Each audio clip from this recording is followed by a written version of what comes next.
Hello, and welcome to episode 2 of the podcast. Can I ask you something? Where you send in your stupid questions and I answer them. Basically, I am trying to use the Substack version of the camera recording situation because I was recording videos on my phone and then sending it to my computer and then da, da, da, da. It took like 3 hours, like all the processing time. So I was like, okay, I'll try on the Substack studio. But then I nearly freaked out because this is the studio that they use for their live streams, and I didn't know that. And as I was trying to get the lay of the land, it told me like, "Oh, we're saving your live stream," and I was like, "Did I just go live?" Because I recorded like a clip where I just opened the camera and recorded just like prepare myself, right? And I went like, nah, nah, nah, nah, nah. And it was like, your live stream has been saved. And I was like, oh my God, I can't believe that was the first time I went live. Anyways, I am using a really shitty webcam. Oh, what is this? Camera 75%. I don't know what that means. I hope it's not a big deal. Anyways, I'm using a really shitty webcam because the webcam on my computer broke, my laptop. No idea why or what happened or how to fix it. And I only had one like webcam that looks like I'm in 2000s MySpace, which like honestly I look pretty good in low definition. Like I'm not gonna lie, but that's all I have, right? And so I'm starting this like whole idea of like, oh, do it imperfectly, and I would be a freaking hypocrite if I did not get on here and do this with what I have. I also decided to turn it into video instead of just audio because it's not that big of a difference for me. And hey, it's like one more thing, if you want the video, you have the video. Anyways, I don't like how low I am, but I don't want to sit up more. Oh my gosh. Okay. My eyes look so green. Those memes of like people who have light eyes and they look at you like this. Yeah, I feel like that right now. Anyways, some announcements. I said in the last podcast that I would give some more details about my redesign paid membership program. I have posted on the homepage, if you're on desktop, on the homepage in the navigation bar, there is Become a Member, which talks all about everything that I'm offering, which is way too much, and that's not the point of today. So just go there. If you're on mobile, you can go to the Start Here that's pinned on my profile, and it will have the link to the Become a Member page right at the top of that article. So I have notes here. So cute. This is so exactly what I'm capable of giving right now, so it's fine. My redesigned paid membership space will officially begin on August 1st. I still have to go through and finish out the schedule of posts. I'm going to send like a preview of the next 3 months on August 1st and do my freaking best to follow that. I am technically late in doing this. I don't know why I chose to do this, but last week I was like, oh, I'll post a podcast every Wednesday, knowing damn well that Wednesday is my busiest day of the week. And so Wednesday came and Wednesday went. And today is Thursday. But whatever, better late than never. I did have the thought like, oh, I should just wait till next Wednesday, but I knew that if I did that, I would not ever do the podcast again. So hey, we're showing up. Also, new perks. I don't know when Substack launched this, and I even like talked to some other creators about it, and everyone was like, "What? What do you mean?"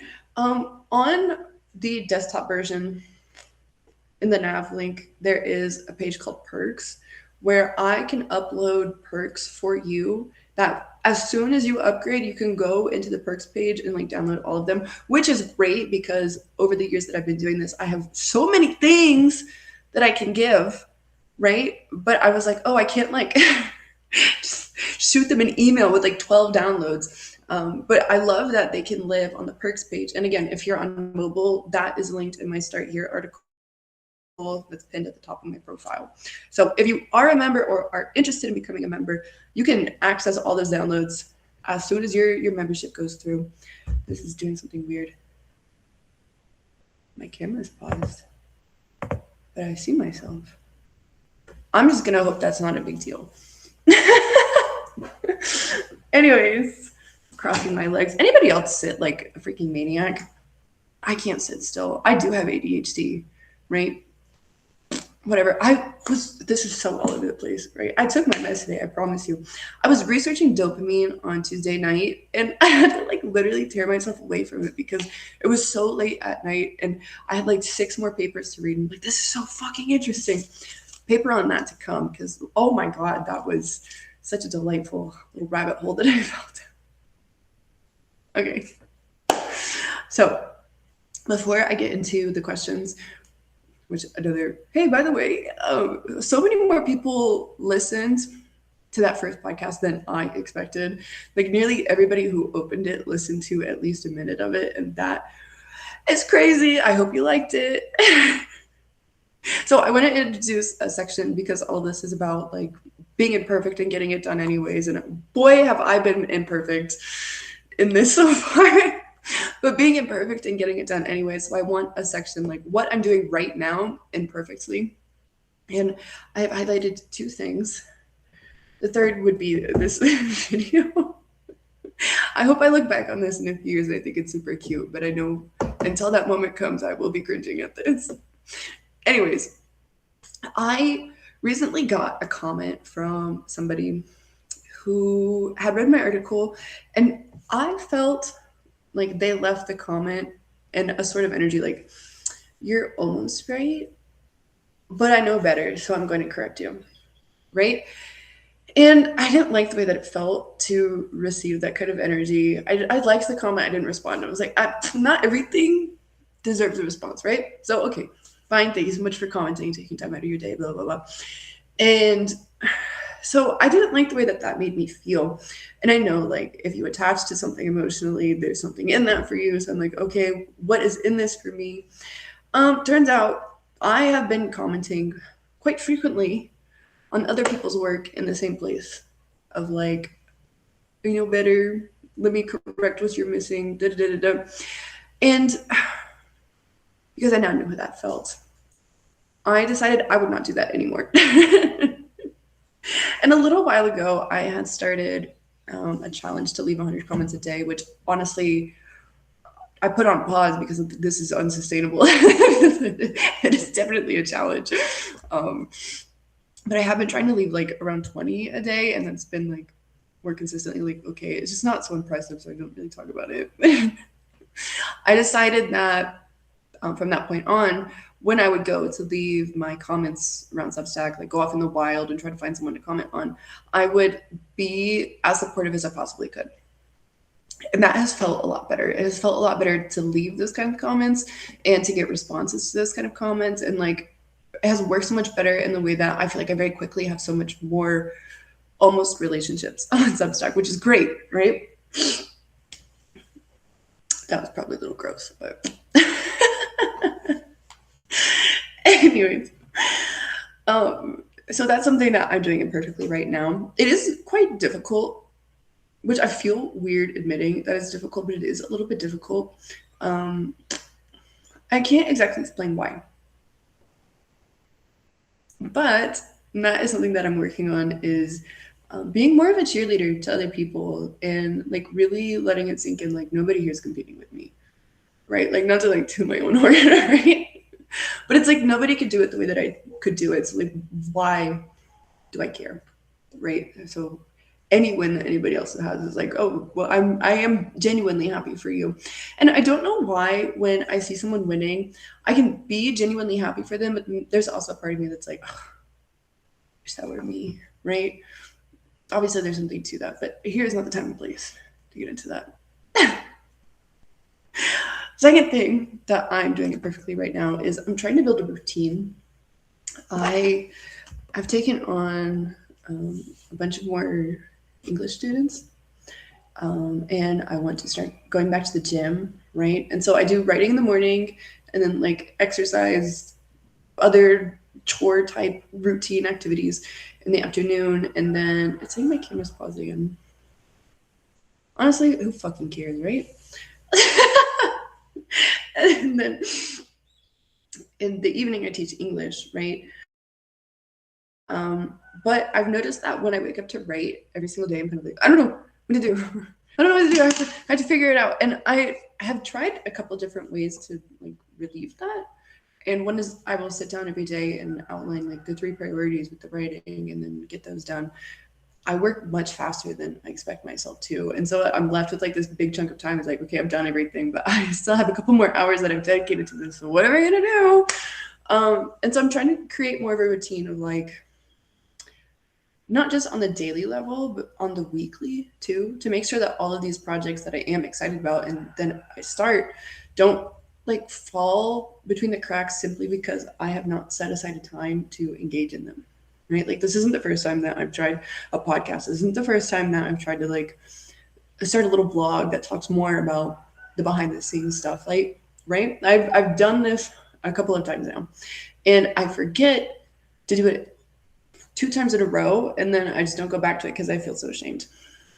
So I'm trying very imperfectly to find some sort of system that helps me through that instead of just getting frustrated that I do it because I do it like, okay, I do it, right? So what now? Let me drink water.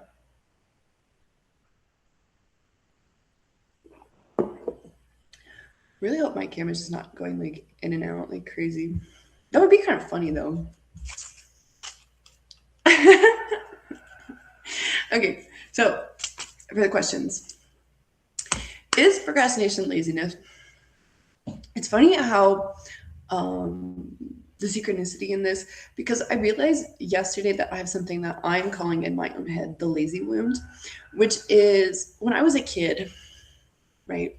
Eldest daughter, huge family. There was so much responsibility placed onto me. And I remember that I would always fail to meet my mother's expectations. And from her point of view, I just wasn't doing anything. From my point of view, I did not feel safe being in the common spaces if there was at least a chance that somebody could enter the common space with me. So I would wait until there was no chance that someone would come in the common space. And some things you can't do at night. Like you can't wash the dishes at night. You're gonna wake everybody up, right? And so she would always call me lazy.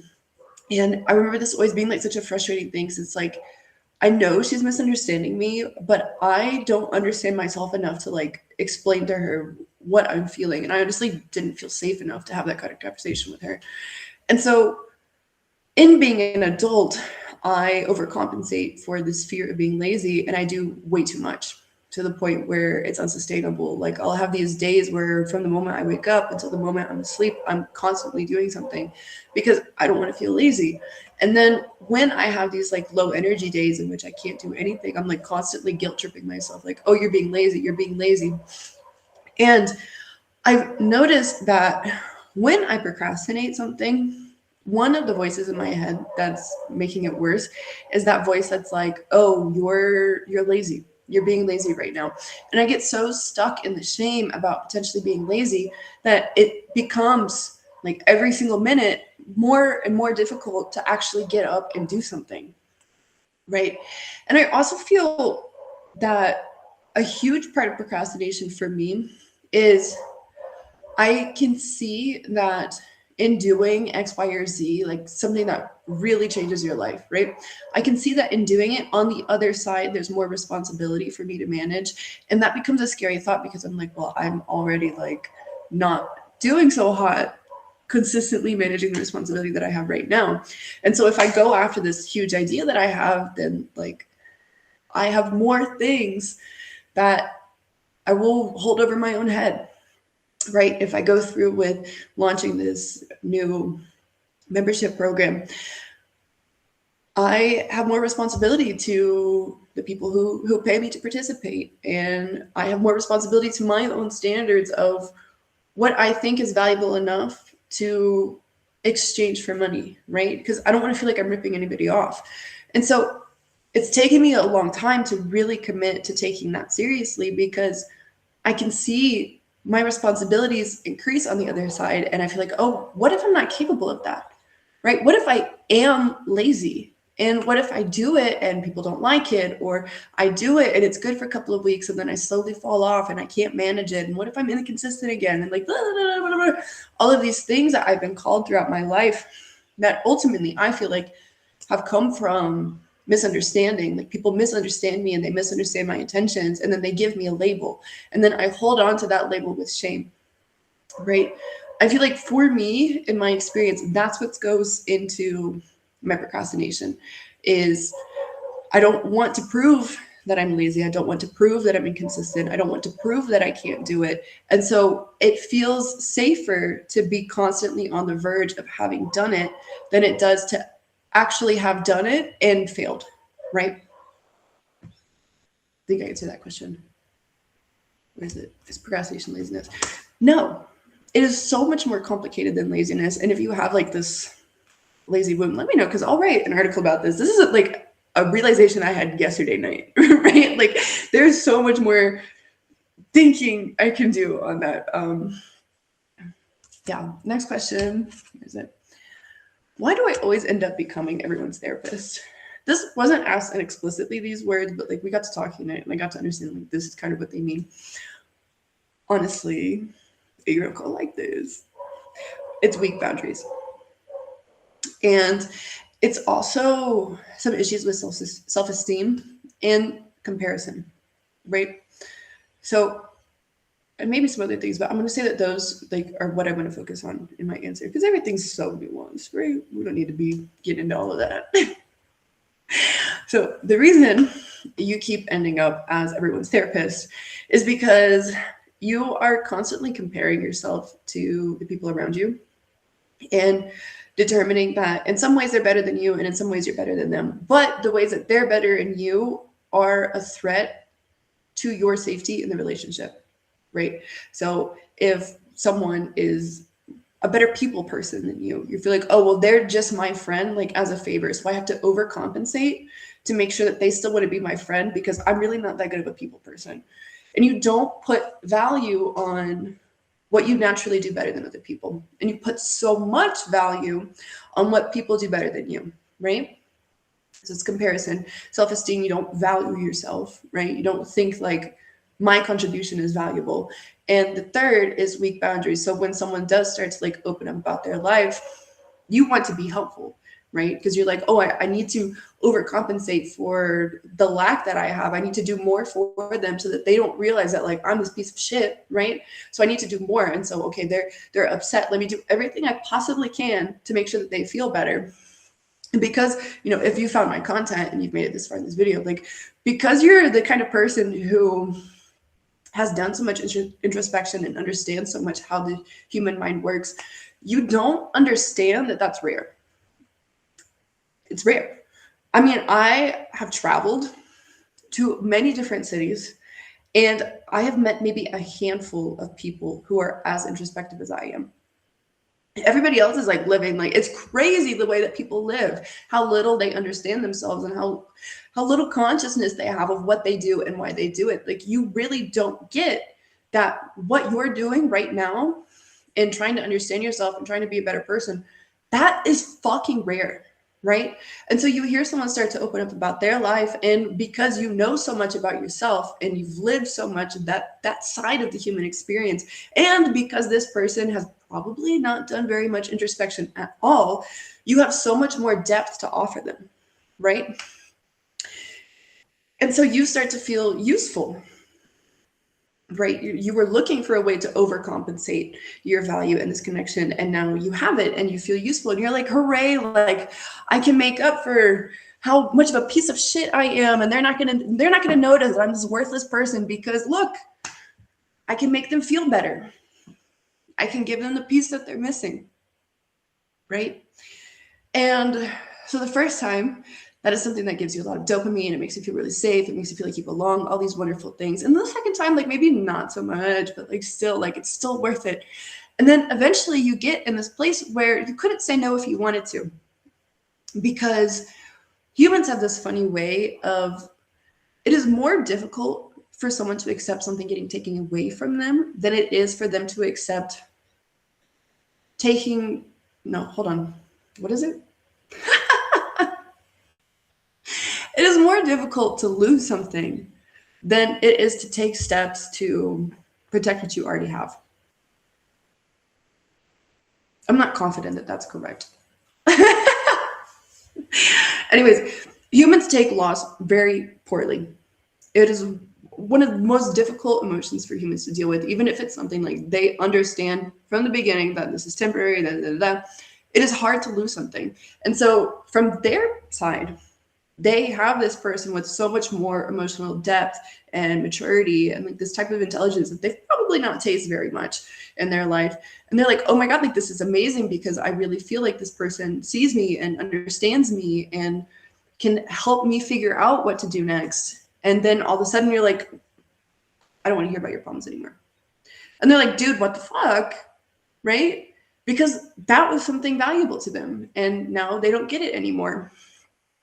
And so the longer you go on using your emotional depth as a way to overcompensate for your perceived lack of value, the harder it gets to reinforce these boundaries without losing the relationship, right? And because you've probably fallen into this pattern more than once, you might not know any other way to create a relationship with somebody, right? You have always assumed that the only value that you have is like being a sponge for other people's problems and doing everything you can to make their lives easier. And you don't know another pathway to connection. Obviously, there's more there, right? I'm going to put a pin on it for now. Next question is, why do I cry so easily? And I laughed when I saw this because I cry easily. I cried today, right? I was writing the tarot reading and I was just bawling like a little baby. It's so cathartic, right? To be able to write those. I really do enjoy writing them. I didn't publish it because I didn't finish it because I was crying like a baby, right? For me, the way I explain it is there's like a cup that holds your emotions. And when that cup overflows, you cry. And if you're like me, you have a normal sized cup and very big, intense emotions. And so pretty much any emotion can make that cup overflow and you can cry. Like I cry when I'm angry, I cry when I'm happy, I cry when I'm laughing, I cry when I'm sad, obviously, right? I cry from just about anything. And I cry really easily too, almost daily. But hey, I'm feeling my feelings, right? You don't get to come at me for that. But when I got together with my fiance, I remember this was something that really bothered him because all the people in his life have always been more in the camp of like, you have to swallow that. You have to swallow that. And so when we would get into more heavy discussions, I would start to feel like all of these feelings like bubbling up and I would start crying. And he thought that I was trying to manipulate him because he had never seen someone cry as freely as I could cry. And he started trying to get me to stop crying. And I had to sit him down and explain to him like, hey, like when I was a kid, I wasn't allowed to cry. And I've always had such big feelings. And so because I wasn't allowed to cry, it wasn't safe for me to cry. I learned how to cut myself off from my feelings, which is dissociation, so that I would not cry in front of people. And I had to go through this whole like years long journey to reconnect with my feelings so that I could cry again. And so now when I cry, it's like a badge of honor. Like I did it, I got over it. I can cry now, right? And I think he understood it now, and like now I can cry like a baby. He doesn't care. Like he doesn't feel offended by it. He doesn't feel like I'm trying to manipulate him. He understands like this is something that is important to me, right? But I do cry easily. And the truth is I feel things very deeply. I'm very intelligent, which means that sometimes that works against me, in which I will learn a new piece of information and immediately like form a story about it that usually is not very kind to me, right? And yeah, sometimes you just have a lot of old wounds that get triggered like at random, and then you remember like all of the years worth of memories that are attached to that trigger. And sometimes you just have really big emotions and not really very much place to put it, and sometimes you just need to cry, right? Scientifically speaking, yes, crying does release an excess of certain neurochemicals. I did not plan out my outro, and that's the thing. I never know how to end shit. I can keep going, but we're almost at 30 minutes. Maybe I should end it. Anyways, this was my very imperfect attempt at a second episode. I've answered questions from last week. If you have questions you would like to ask anonymously, for next week. I will leave the link down below. And starting June 1st, this will move to a paid only feature. So if that is something that you would like to continue seeing, I'll put the upgrade link down below, as well as the links that I mentioned earlier about the information about the redesign program, the perks that you'll get, da, da, da, da. If you want to learn how to be someone who is published and makes things imperfectly and like has a body of work that they can point to and be like, I did that, you know, and like use the creation process as shadow work and have a group of people who are doing the same thing at the same time as you. I am designing that space right now. If that sounds like something you would enjoy, I would love to have you along. And I'll leave a link down below with all the information that you need. Bye-bye.